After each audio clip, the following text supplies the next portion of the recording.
She was standing in my yard when I pulled in, red-faced phone held up like a weapon, screaming into it that I was refusing to comply and that officers needed to come immediately. One hand was gripping my fence post, the other pointing straight at my house like it was evidence of a crime. When she saw my truck stop, she turned toward me and shouted, "Good, you're here, don't move. The police are on their way." That was how my afternoon started. I shut off the engine slowly and just sat there for a second, hands still on the wheel, listening to her voice carry across my own property. I remember noticing how calm the air felt despite the scene. Birds in the trees, wind moving the grass, and then her again, loud and sharp, telling the person on the phone that I was non-compliant and aggressive. I hadn't said a word yet. This place was the one spot in my life that wasn't supposed to feel like that. I bought this property because it was quiet, tucked back just enough to feel private without being isolated. It wasn't flashy. Just a simple house, some land, space to breathe. I worked hard all week dealing with people, deadlines, noise. When I came home, I wanted peace. I kept things clean, maintained the yard, followed the rules that actually mattered. This was my refuge, and I treated it with respect. Her name was Denise. Everyone knew her, even if they didn't want to. She lived 2 houses down and somehow became the most powerful person in the HOA. She wore those oversized sunglasses even when the sun wasn't out. Hair pulled tight like she was always bracing for battle. She had a clipboard that never left her side and a little camera she wore around her neck like press credentials. Every conversation with her felt like an interrogation. She spoke in rules, not sentences. The first issue she had with me was my fence. Not that it was broken or unsafe, just that she said the shade of brown wasn't approved. I showed her the HOA guidelines. The color matched exactly. She squinted at the paper, then at the fence, and said, "I'll need to verify that." A week later, I got a warning. No explanation, just a fine and a deadline. Then it was my driveway. She claimed it extended 6 inches too far toward the property line. Then my trash cans were visible for too long after pickup. Then my porch light was too bright. She measured it one night. I know because I caught her on my security camera, standing in my yard with a tape measure and a flashlight, muttering to herself. Every notice came with more pressure.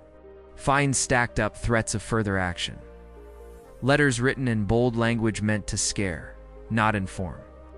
She'd knock on my door early in the morning, clipboard ready, and stand there until I answered. If I didn't, she'd take photos. Through my windows. When I asked her to stop coming onto my property, she smiled and told me HOA rules allowed inspections. What she really wanted was control. She wanted me to bend, to apologize, to ask permission for things I already had the right to do. The more calm I stayed, the more she escalated. I started keeping records, screenshots, copies of every letter, video from my cameras. I didn't argue. I didn't insult her. I let her talk. And I documented everything. She started telling neighbors that I was difficult, that I was hiding something, that my property was out of compliance in serious ways. People stopped waving. Some avoided eye contact. That was part of it too. Isolate, intimidate, make me feel like the problem. She even mailed letters to surrounding homes, warning them about potential violations. It's next door. The turning point came when I finally spoke to a local attorney. I didn't go in angry. I went in prepared. I laid everything out, the letters, the fines, the footage of her on my property. He watched quietly, nodded, and then said something simple. She doesn't have the authority she thinks she does. After that, I stopped responding to her directly. All communication went through formal channels that made her furious. Hey, showed up more often, louder, more aggressive. One afternoon, she pounded on my door so hard I thought something had broken.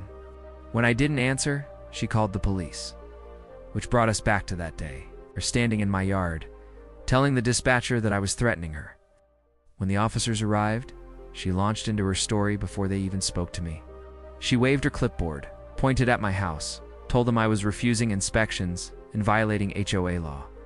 They listened. Then one of them turned to me and asked calmly, "Sir, can you tell us what's going on?" I invited them to look at my documents. I showed them the footage. Explained slowly that she had been repeatedly entering my property without permission. One officer asked Denise if that was true. She said HOA authority overrode property lines. The officer raised his eyebrows and asked her to step back. She didn't. She argued. She insisted. She stepped forward again onto my porch while they were standing right there. That was the moment everything shifted. The officer told her firmly to leave my property. She said she didn't have to listen to him. That's when they told her she was trespassing. The look on her face changed from anger to disbelief. She tried to laugh it off. Then she got louder, then quieter. They asked her for ID. They warned her about filing a false report. To blame me, it didn't work. After that, things unraveled fast. The HOA board suspended her pending review. The fines disappeared. I received a formal apology letter I never expected to see. Denise was barred from contacting me or coming near my property. The neighbors slowly came back around. Waves returned. Silence followed. Now, when I pull into my driveway, there's no one waiting. No clipboard, no camera. Just my house, my yard, and the quiet I worked for. I didn't win by shouting. I didn't win by fighting her on her level. I stayed calm. I kept records. And when she picked that fight, she learned the difference between real authority and the kind people pretend to have.